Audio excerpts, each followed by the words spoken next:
আবির তার আব্বুকে সালাম করে জড়িয়ে ধরে। তারপর বাড়ি ফিরে তিনজন।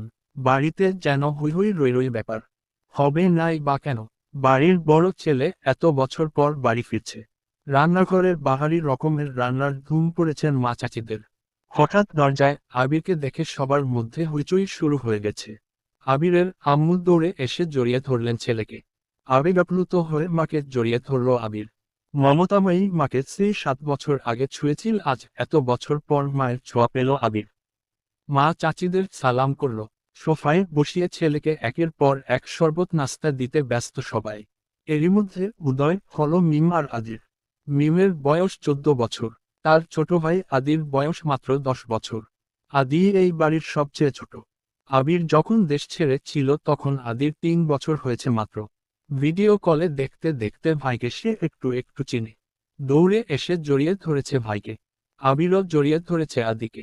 মিমও আবিরের পাশে বসেছে। খোশগল্প করছে সবাই মিলে।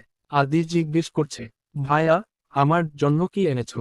আবির যেই না উঠতে যাবে মা চাচিরা উঠতে দিচ্ছে না। আগে শরবত খাবি তারপর উঠবি।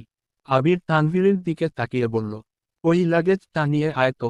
তানভীর একটা লাগেজ টান দিতে যাবে, আবির আচমকা বসা থেকে দাঁড়িয়ে, এইটাতে ছবি না। তানভীর সহ বাড়ির সকলে যেন অবাক হয়ে গেল। আবির আবার ঠান্ডা মাথায় বলল, পাশের লাগেজ টানিয়ে আয়।